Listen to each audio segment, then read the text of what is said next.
They want to remember them. And if we here take sides in this crucial issue of memory, Turkish Jews may be subjected to punishment and persecution. Now, what are we to do? Endanger our brethren in the name of truth, or distort, or forget truth for the sake of our brethren? The questions that were valid one generation ago are still valid, but now we have more. But then we always come back to the metaphysical question: why are we still around? Why are we the only people of antiquity still alive after antiquity? What is the meaning of Jewish suffering? And what is the meaning of Jewish survival? For those of you who love statistics, listen.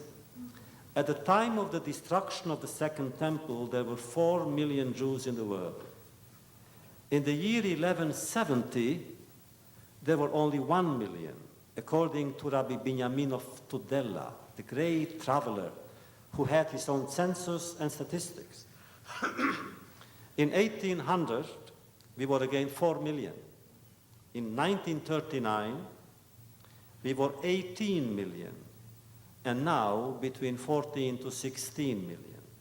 So just imagine, without catastrophes, pogroms, forced conversions, and voluntary assimilation, our people might have entered into serious competition with China.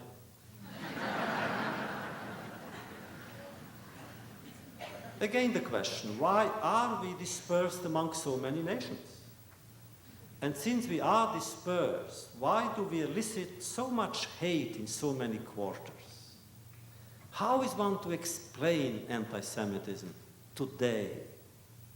If Auschwitz did not put an end to it, what will?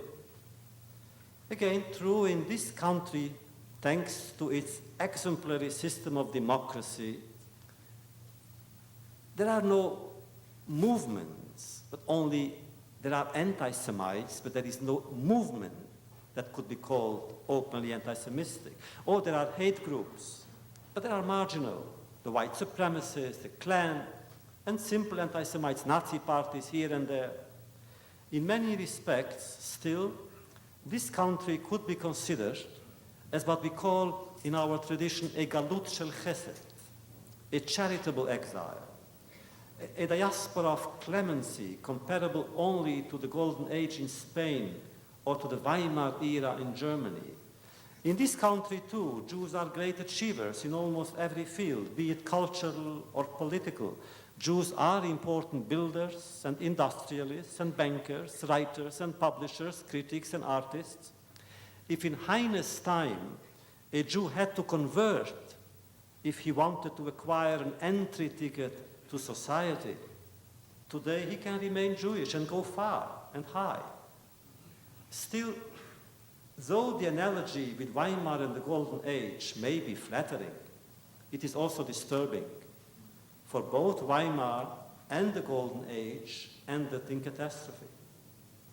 Could it happen here? Could Jews conceivably become scapegoats in America? Were we to enter into another depression? Is it conceivable that American public opinion, one of the most enlightened in the world, could become anti-Jewish?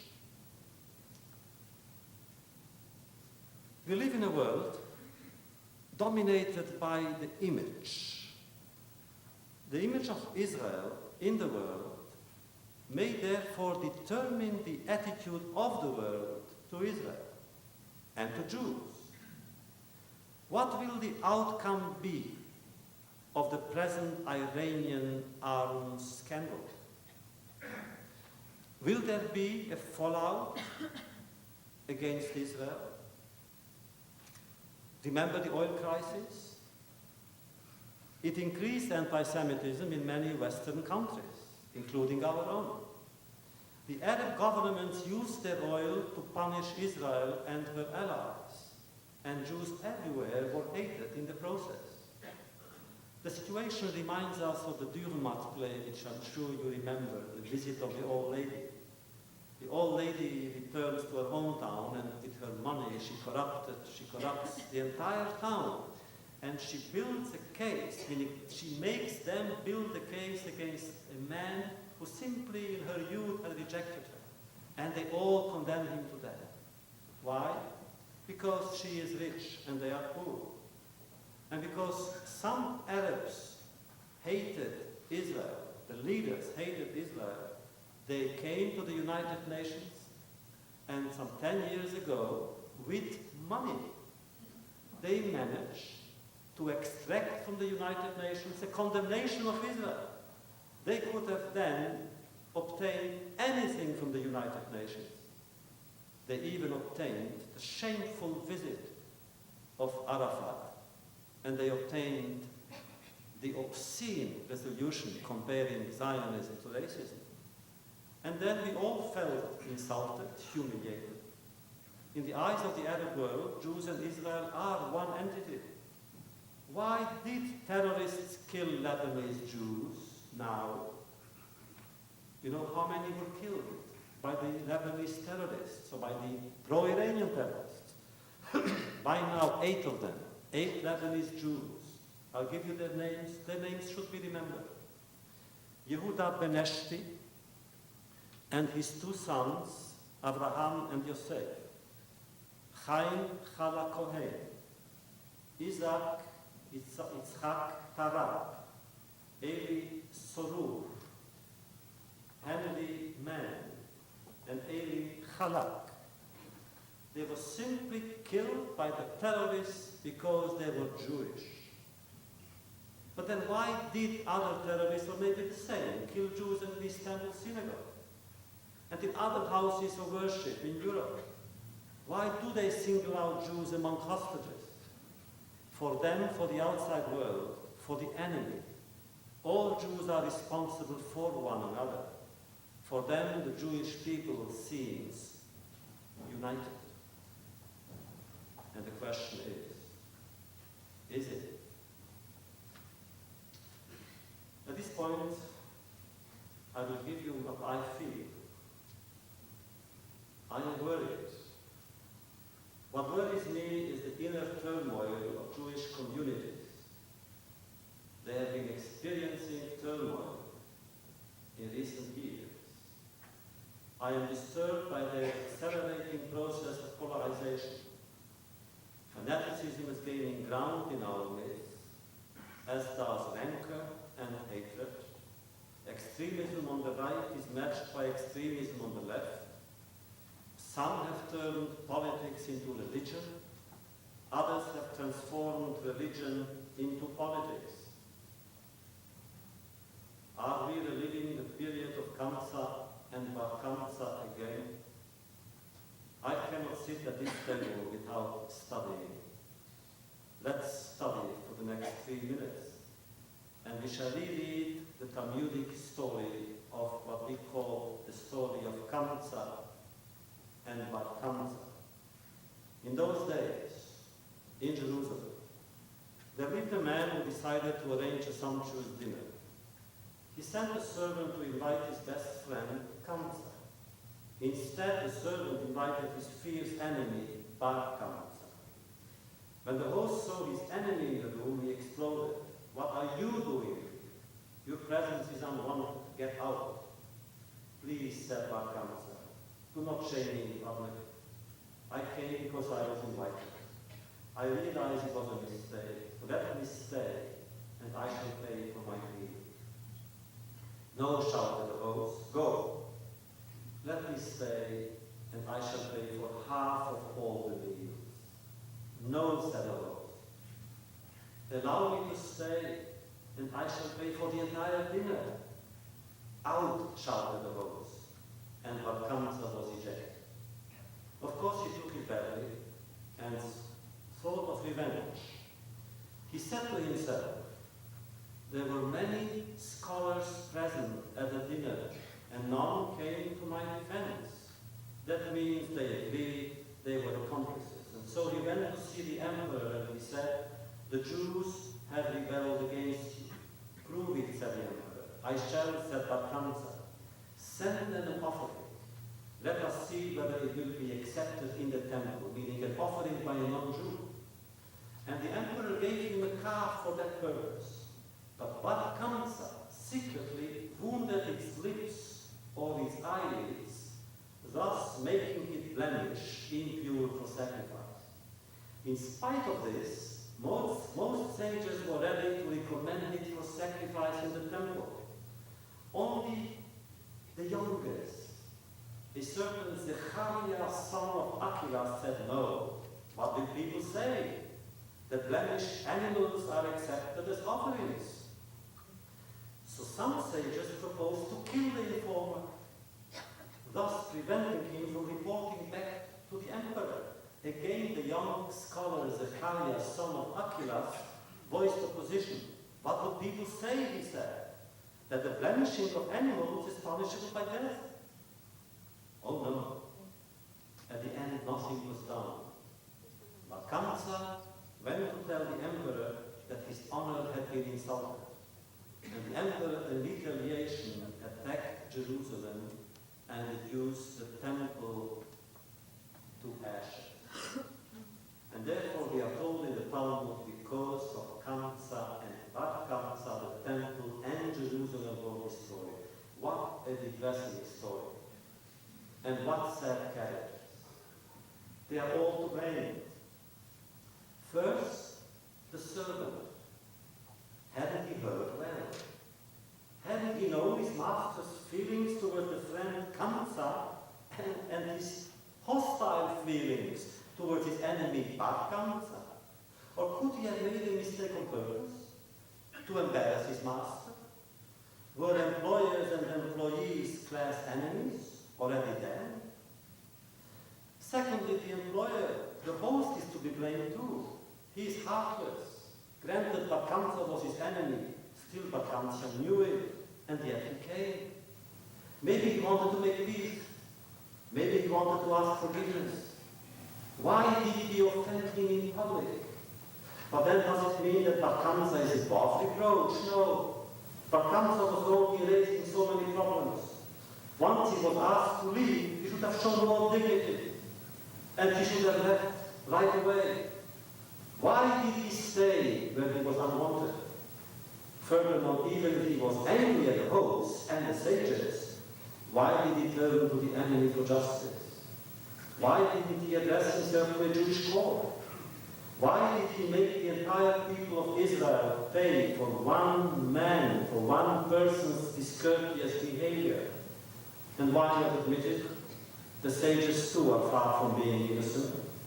They should have spoken up. But a human being is insulted? Indifference is not the answer. Why did they protest? The only honorable person seems to be Zechariah, son of Achillas. He defends the law and the prestige of the temple. He does not yield to the emperor, nor is he ready for convenience sake to have Bar-Kamsa killed. But just as we prepare ourselves to praise Zechariah, the Talmud comes and says, it all was his fault. Why? He shouldn't have spoken up. He should have thought of the Jewish community and make no waves. What is the essential lesson of the legend? In those days before the disaster, no one was innocent, no one was blameless because there was no unity. Jewish unity was a joke. Jewish solidarity, a memory long forgotten. Jerusalem was destroyed from within before it was destroyed. Naturally, Kamsa and Bar-Kamsa are exceptions, as are the times in which they live. Does it mean that we now face the danger that their contemporaries face? Of course not. Jerusalem is in no such danger. Israel is strong, the army is strong, and the whole Jewish people would defend Israel. Our tradition tells us, furthermore, that there will be no third destruction of Jerusalem. I am using the extreme example only to illustrate and emphasize the point, namely the perils inherent in this unity. Does it mean that except for the period of Kamsa and Bar-Kamsa there was always unity between our Differences of opinions and interpretations are universally accepted ways among the Jews. All Jewish leaders, from Moses to Maimonides to the Pesh to Herzl, had to deal with organized opposition which was either conceptual or pragmatic or ideological, or both or everything. Not all Jews were willing to leave Egypt, nor were all Jews ready to enter the land of Canaan. When Ezra and Nehemiah left Babylon for Jerusalem, many exiled Jews chose to stay behind. What is the Talmud, if not one long disputation between masters and disciples of different schools? Later, much later, during the Inquisition, some Jews chose to convert publicly and practice their religion in secrecy. Others accepted exile or death. A certain Rabbi Sheshet converted, and the entire community followed him into conversion. Later he repented. Abraham Schneur, Abraham Senior he was called in Portugal, an influential Jew, responded to the situation in 1492 by espousing Christianity, whereas his colleague and adversary, Don Yitzhak Abarbanel, my hero, he was as influential at the same court of King Ferdinand and Queen Isabel. He preferred to abandon honors and belongings and riches and kept his faith and went into exile. But who remembers Abraham Schneur? Most Marranos disappeared from our collective memory because in leading the Jewish community, their extreme behavior deprived it of any possibility of dialogue. Dialogue, yes, from inside, from within, but not from the outside. The fact is that our people has rarely been as intolerant towards itself as it is now. And that worries me. Religious versus secular, but then also secular versus secular, and above all, religious versus religious. And that applies to our infinite pain, both to diaspora and Israel. And I'm asking, have we forgotten our tradition of tolerance? Remember, the disciples of Shammai and Hillel disagreed on most issues before them, and yet they ate at one another's table, attended each other's festivities, and let their children intermarry. In spite of their constant arguments and disagreements, they had respect for one another. For we all belong to the same people. We follow the same traditions. Not so today. Respect has yielded to arrogance, understanding to coercion. A Rabbi Meir today would be ostracized by some of his own peers for not ostracizing his former teacher, the renegade son of Abuya. I believe that with the increase of rifts and divisions in our ranks, our people is in danger of losing its unity, therefore its coherence, and therefore its sense of peoplehood. And this would be normally dangerous. But now we live in abnormal times, and therefore it is abnormally dangerous. History is running fast, and we don't know where it is going. And we as a people should try to take hold of ourselves. We are a small people, one of the smallest in the world, vulnerable, fragile. And we need to know that we are brothers and sisters. Now, it isn't so. Somehow, politically and sociologically, whenever you go to major communities and you confront major issues, you hear tone that you don't like. The tone of life has changed, not the quality of life. I'll give you an amusing example, a marvelous example. Take Russian Jews, whom I love. Why in Russia they are united? And their sense of solidarity is so inspiring. They offer support and hope to one another. If anything good or bad happens to one of them, all the others share. When I wanted to speak, I remember one evening my wife and I wanted to speak to Ida Nudel, and we were in the home of some refugees. They knew exactly what she does at every hour of the day and evening, where she is, how we reach them. Now, when the same Russian Jews come to Israel, the unity is gone. They have created their own organizations, many organizations. I don't even know what's the reason. Mind you, I prefer them in Israel with divisions than in Russia with the unity. But the question is, what does it mean? Does it mean that we Jews need outside pressure to stick together or to remain Jewish?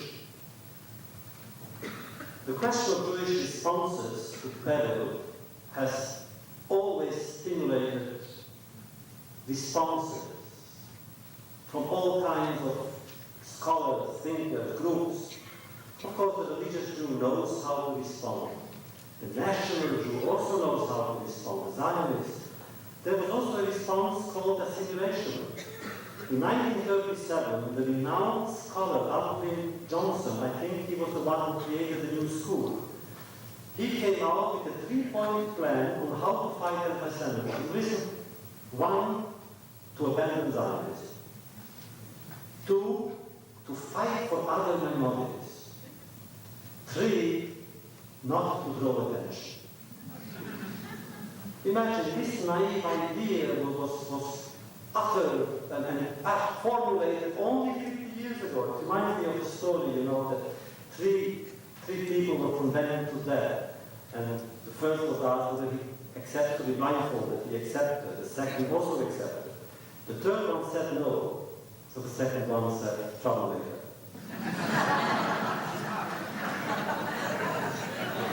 Some people think that we make trouble by being Jewish. What frightens me even more, I must say with profound distress, is the possibility of a rift between Israel and diaspora. The existence itself of a diaspora troubles many Israelis, and understandably so. They want us all to join them in our magnificent adventure of rebuilding a country in an ancient homeland. And therefore they resent our staying here. Which Jewish tourist has not been asked why he or she does not live in Israel? And the question is valid coming from them. And therefore we are on the defensive. Here it is. For historically, philosophically, the diaspora does pose a problem. Had anyone told me as a child, a Jewish child in the Carpathian Mountains, that I would live to see the rebirth of a sovereign Jewish state, I would not have believed him. Had anyone told me that I would live to see a Jewish state, that I would not live in it, I would have believed it even less. Admitted, and this ought to apply, not only to me or to Jews such as myself, but to all Jews, rabbis and teachers who pray every day, V'techzena Einenu, U'v'nei Yerushalayim, Zionist leaders and social workers, journalists, civil servants, all Jews who love their Judaism and adhere to its tradition, whatever the tradition is. All Jews who aspire to live Jewishly must somehow confront the paradox of their residing far away from Israel, whereas they could so easily go and live there. Now, do we prefer dream to reality, prayer to fulfillment? Whatever our answer, it is not a good answer, and I accept it, I admit it. But somehow it is rejected by many Israelis. And I feel that should this state of affairs grow, the damage in our relations would be serious, if not irreparable. And the result could be splitting our people in two. First-class and second-class Jews. I already heard it in Israel. We were there a few weeks ago. I heard it, I read it in some articles. A good Jew is someone who lives in Israel, no matter who that Jew is. And those of us who are not in Israel, therefore, are not so good Jews. Well, what does it really mean if you think about it historically and morally and philosophically, that one can measure one's Jewishness according to one's residence? The following situation could easily develop. Some Jews here would be rejected by some Jews in Israel on religious grounds. Other Jews would be rejected by other Jews on ideological grounds, and I believe that would bring to all of us a catastrophe. Now, since the diaspora is so unnatural to Israel, somehow our attitudes towards Israel are also different. For me, they are natural, they are different. Examples. What do we do with my or our self-imposed and enthusiastically accepted obligation to help Israel? Always. A Jew who does not help Israel in some way is not, cannot be fully, authentically Jewish. Israel's centrality in Jewish life everywhere in diaspora must remain the basis of our behavior and our philosophy. News reports from Israel are the first I read in the newspaper. Events in Israel matters to us as much as events in our own street. Israel's struggle is our struggle. Israel's wars are our own. We link our destiny to Israel's in a manner that resists both material interest and intellectual affiliation. But what are the limits of our involvement? Are we allowed to participate in shaping Israel's society and influence its policy? Tell me, do we have the right, or perhaps according to some, even some Israelis who are in opposition, do we have the duty to take a position with regard to Israel's domestic or foreign policy issues? Can we say something about Israel's attitude towards South Africa? Or now to the Contras? Should we, or must we, or could we, or do we have the right to say something to Israel, with Israel, for Israel, about a different attitude towards the Palestinians? These are problems that we never face. Our generation maybe is the first one to face them, and therefore we better face them.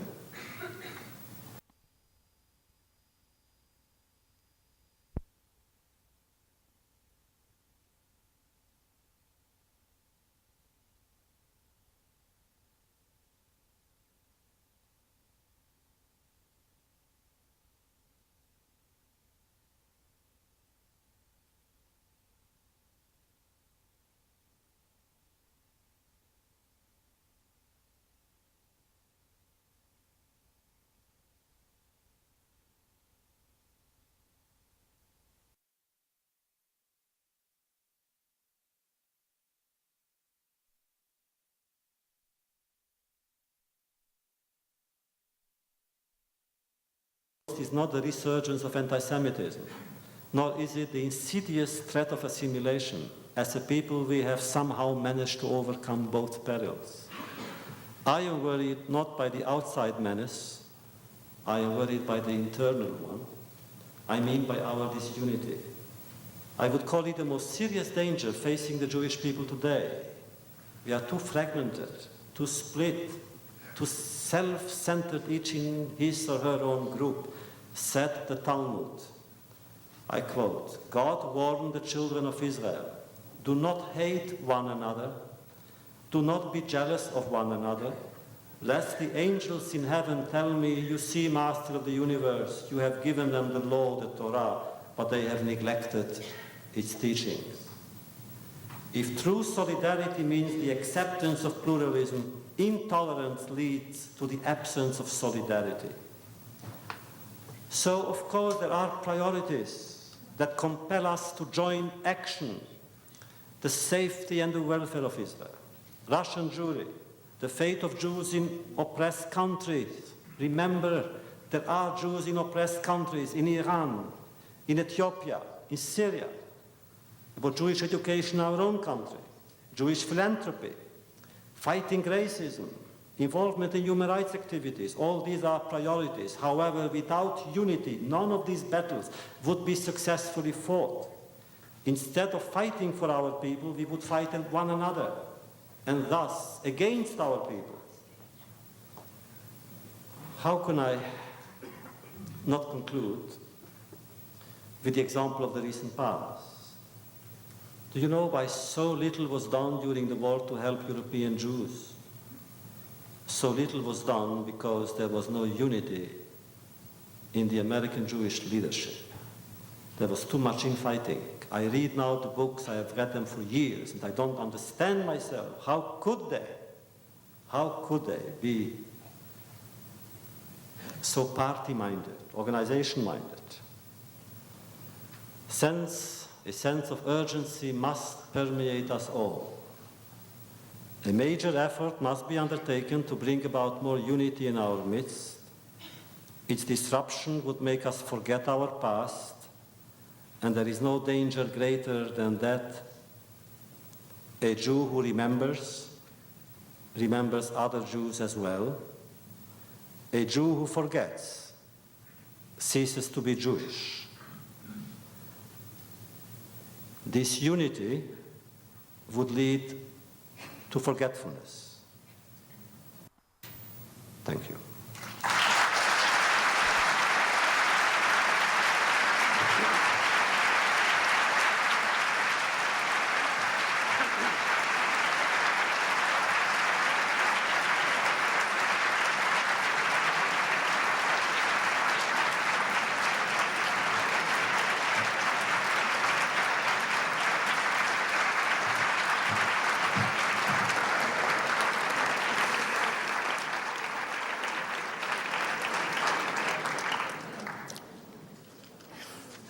Thank you.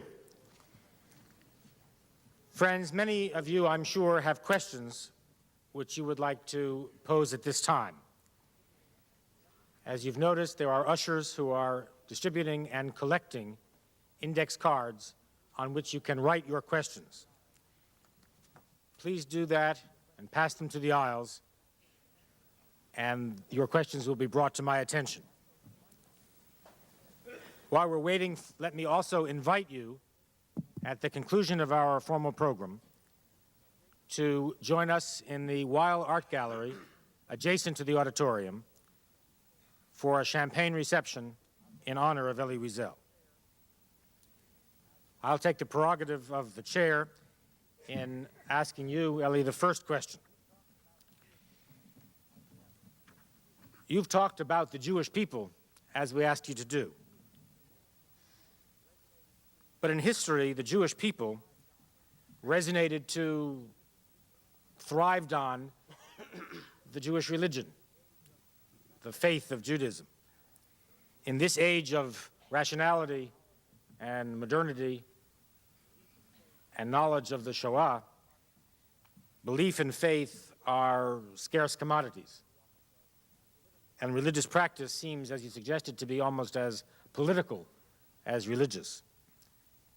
Can the Jewish people in today's times thrive in the absence of Judaism or in the diminution of religious commitment? Oh, there is enough Jewish commitment, religious commitment among Jews, not to worry us on that ground. I rarely speak about religion, as you know. Why? Because it's something so personal. Whether I pray or not, and I do, or whether I observe Shabbat or not, again, it's something personal. And therefore, I rarely speak about it. What I mainly speak about is about education, about teaching, about study. What I would like to teach is the passion of study. I speak about memory.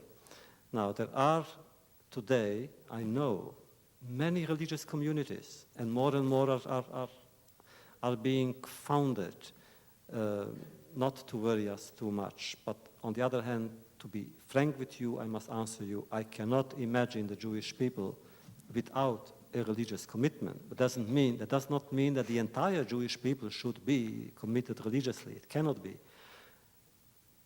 A Jew who is not religious, and a Jew who is a little bit religious, a Jew who is totally religious, all these are Jews, and all together we form the Jewish people. We have several questions making reference to Cardinal O'Connor's recent visit to Israel. Could you comment on his trip, and perhaps particularly his reference to the Holocaust as Judaism's greatest gift to mankind, and the comments made in response to his trip by the Conference of Presidents of Major Jewish Organizations? I have known the cardinal for some years, even before he was a cardinal. And I think he's a good man. I think he is a man, a Christian, very devoted Christian, and therefore his language is a Christian language. I'm convinced he never thought that he would hurt Jewish sensitivities. Well, he hurt mine too, and I met him before he met the Jewish leaders, and I told him, for a Christian, of course, the greatest gift was God's gift to humankind, Jesus. For us, it isn't. For us, the language is not the same language. For us, the tragedy is a tragedy. 6 million Jews were killed. Every Jew is mutilated by that tragedy. And therefore, I said to him, why didn't you use the word lesson instead of gift? He agreed, by the way. He made no difficulties. He said, as a Christian, he spoke in a Christian language. The problem was that not the problem, it's good, that we as Jews should listen with our Jewish ears, with our Jewish heart. And therefore it was proper for us to say what we said. I think the cardinal understands our pain. There are several questions about Zionism. Among them, is there a necessity today for a center for Judaism in Jerusalem, or alternatively in New York? And are American Jews somehow guilty for not making Aliyah? I cannot say guilty about any Jew. I grew up in the tradition of Ahavat Israel. I love the Jewish people. And I have never condemned any Jew. My role is the role of a witness, not the role of a judge. So if Jews, such as myself, I can condemn myself if I want to. I may, but not yet. But what I feel is simply we must all feel somehow uneasy about it. You know, I remember a student of mine once came to ask me, listen, he said, I'm a poor student, and I got money from my community to go and study the rabbinate, and he became a rabbi. The day of his ordination, he came to see me. He said, now I would like to go to Israel, but if I go to Israel, actually, I abandon the community who had placed trust in. What should I do? And my answer simply was, listen, whatever you do, do. But if you stay, don't feel good about it. That's all.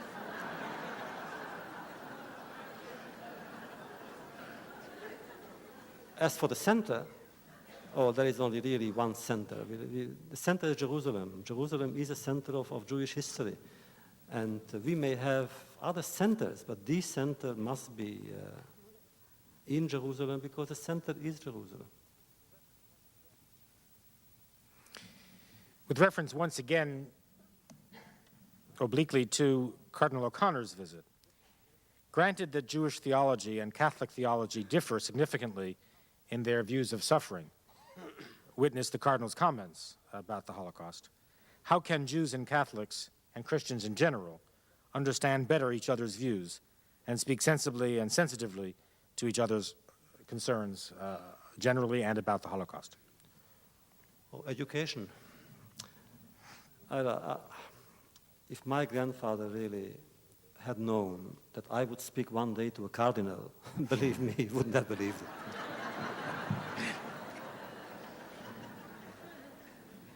We speak. The main thing is, I am not worried when the Christian is Christian. I am worried when the Jew is not Jewish. We have several questions about divisions within the Jewish community, most making reference to divisions between orthodoxy and non-orthodox religious practice. Among them is the question as follows: the polarization between Jews, for example, between Orthodox and Reform, appears to be based on irreconcilable differences, for example, patrilineal versus matrilineal descent. How can these differences be reconciled, and how can we reach the uniformity which you call for? Here I could claim the Fifth Amendment, but either you and I participated once in a conference on Klal Israel, and I believe in Klal Israel with all my heart, meaning the community of Israel. I have made some suggestions there. My suggestions, again, are the only ones I can give. I'm not a rabbi, but I'm a teacher and a student.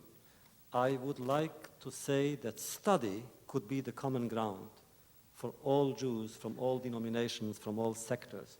We should somehow emphasize study, the study of our tradition, of the law, of the past. There is so much beauty in our study, it would bring us together. That is a good beginning.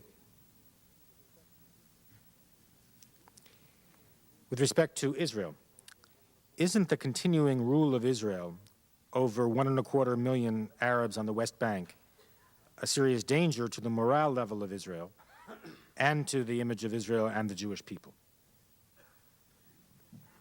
Danger, I'm not sure I would use that word, but the problem it is. We cannot avoid it. It is a problem.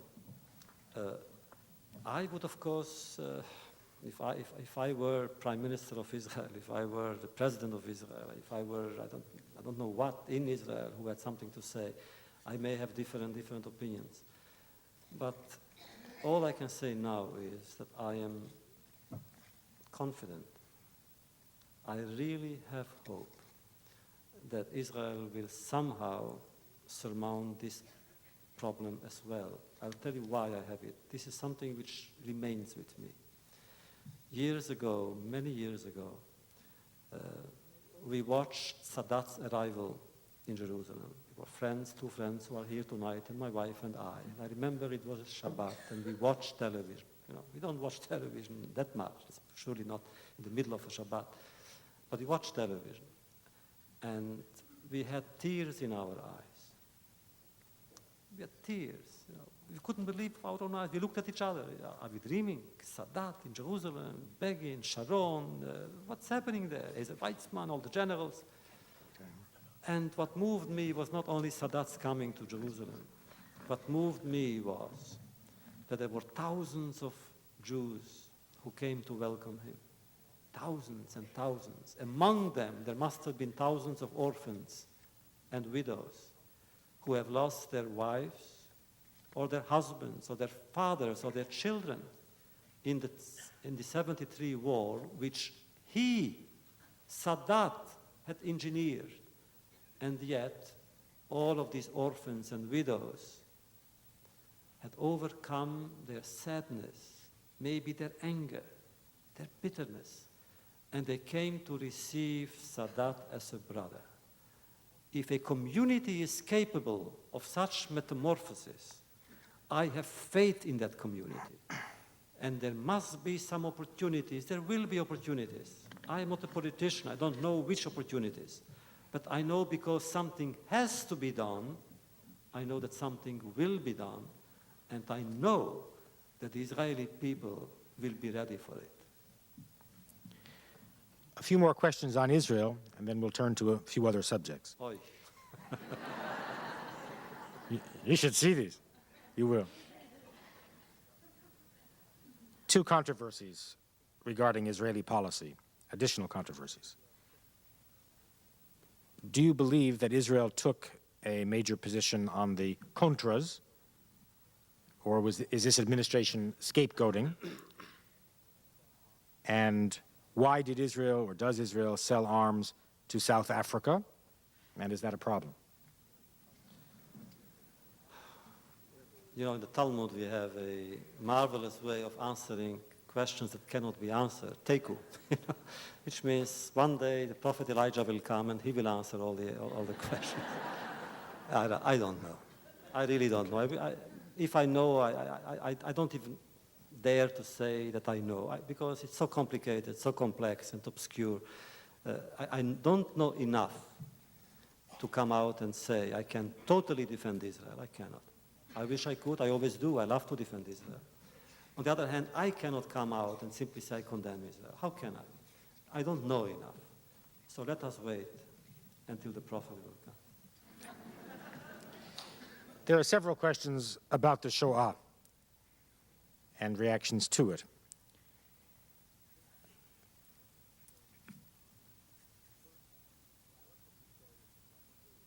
First, what would you say is the proper age for a child to learn about the Shoah? And how can we teach our children its lessons? And perhaps on top of that, you might answer the next. What ultimate motives do you ascribe to the revisionist intellectuals who write and lecture denying the Holocaust? Oh, the second ones first, because they really, let's do away with them. They are unworthy even of our attention. They are so ugly, we should discard them. What they are doing is sick. They are sick, mentally or morally sick, philosophically sick. They are humanly sick. To devote their lives simply to deny something while we are still here, to inflict pain on so many survivors and their children, is sick. Their motives, surely anti-Semitism at the worst and ugliest level. I think the Shoah can be taught to children as well, but they must be ready for it. Don't force children to study the Shoah. Don't force anyone to study the Shoah. You must prepare the study. You yourself must be ready for teaching. A teacher who doesn't know how to teach, a teacher who is insensitive to his or her own teaching, can cause disasters in that teaching. I have seen, my experience has shown that children beginning age 9, 10 know, and they want to know. Usually they study books about children or by children, and then they are profoundly moved. I receive at least 100 letters a month from children, and I answer them all. So you must know really when they are ready, and they want you to know them, that they want to know. A few questions about Soviet Jewry. Given Gorbachev's campaign to portray the Soviet Union as a more open society, and the recent emigration of several prominent Soviet Jews, is the best way to obtain the emigration of specific individuals the pursuit of political deals and diplomacy? And perhaps related to that, how do you see the relationship between the issue of nuclear disarmament and the plight of Soviet Jews? Quiet diplomacy is important, and God knows I have tried it myself at certain times, but it should never replace public outcry. Public pressure is the most important means that we have at our disposal, and we must use it.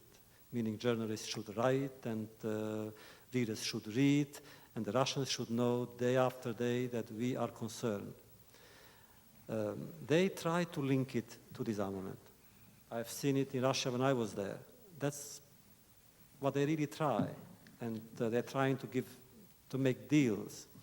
My suggestion is, first of all, they should show their good faith, meaning they should allow mainly the prisoners to go to Israel and join their families wherever they are. Vladimir and Masha Slepak and Idan Nudel and the others. And then there are 3,000 active refuseniks, meaning families, maybe 12 or 14,000 people at all, 3,000 families. Let the Russian government, Gorbachev's government, allow these 3,000 Jews to go to Israel. They all want to go to Israel. Then we will know that they are serious, and we may talk about linkage of disarmament and Star Wars, who knows what. Do we really have power on that? I don't think we do. But at least we will talk. Back to Jewish unity, the question of who is a Jew. Is it or is it not very important? What is your position? Oh, since really this is, I know, a very important question, but to me, I can tell you, to me, a Jew who links his or her destiny to the destiny of the Jewish people is a Jew. I don't have to go further.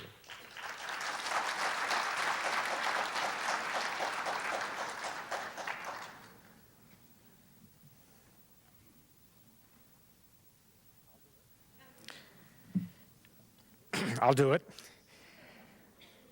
Please comment on what you perceive to be the effects of the recent Wall Street insider trading scandal in light of the Jewish affiliations of many of the main targets.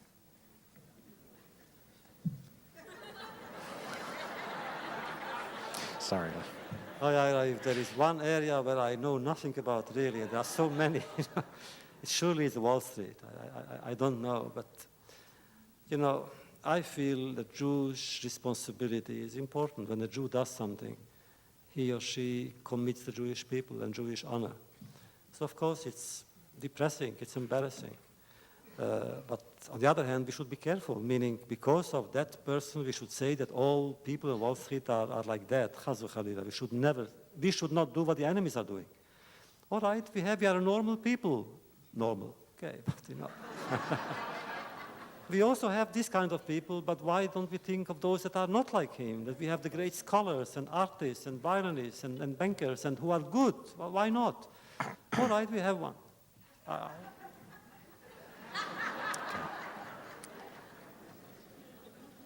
A final set of questions. That's the best thing I heard tonight.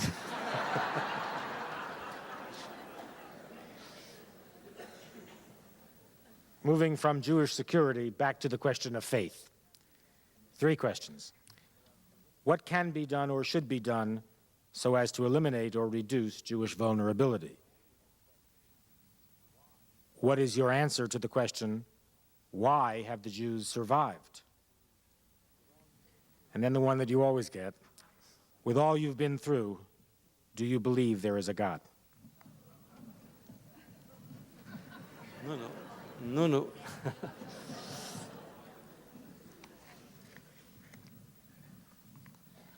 When a Jew says, I believe, his or her belief is a total belief. When we say Ani Mamin, we mean it. Otherwise, we wouldn't say it. Now, what form that belief takes really is for every person to decide. And I'm not the authority to dictate that behavior or that attitude of any Jew. So the answer is at the end, to the last question, of course, as a Jew, in spite of everything, I believe. In spite of humankind, I believe in humankind. In spite of history, I work for history, not against it. And in spite of so many other things, I must say I do believe in the God of Abraham and Isaac and Jacob, and the God of Israel. Now, what is the mystery of our survival? Is it that belief? Some people say so. Is it the anti-Semites who kept us alive? If they knew, they would die of torture. There are so many reasons that would apply, and there is always something unknown. I really believe there is the unknown element. It is the X in the equation. And that is why, by the way, so many people resent our being alive. They don't understand, why should we be alive? Logically, we should have given up the whole thing and say, God, take it. No, take it. You don't want us? All right, be happy without us. You want a world without Jews? Okay, have it your way. Somehow we cling to it. Take even Europe, you know. Europe has expelled Jews. Almost in every generation there was a country that expelled Jews. And yet we cling to Europe. For so many centuries, why did we stay in Europe? There is something in the Jew that says, no, we want to stay. We believe in existence in the most noble and the most powerful way possible. We believe in existence. So, what should I say to you at the conclusion of this evening? There is a key word in my life, in my vocabulary, and that key word is really memory. A Jew is, as I said, someone who remembers. Someone who doesn't cannot be human, therefore cannot be Jewish. If we remember, our memory is an opening. If we forget, we become a prison. I always think of one of my favorite novelists and writers, Franz Kafka, who in his way was a theologian of the future. In his novels, there is always a character who is tragic because he tries to deliver a message and cannot. He's always held back by soldiers or by gatekeepers. He cannot deliver the message. And I always thought this is probably the most tragic of all people, someone who cannot deliver the message. And then I studied deeper and I came to the conclusion there is someone even more tragic. Who is it? It is someone who forgot the message. Well, I thought really that probably is the most tragic of all people, but then as I studied Kafka even deeper, I came to the conclusion, no, there is someone more tragic. Who is it? It is someone who forgets to whom to give the message. So here is a man who has the message, doesn't know who to give it to. Is that the end? No. There is someone even more tragic. Who is it?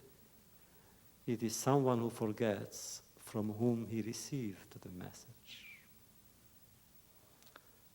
And to be Jewish is to remember from whom we received the message. And that we remember. I thank you.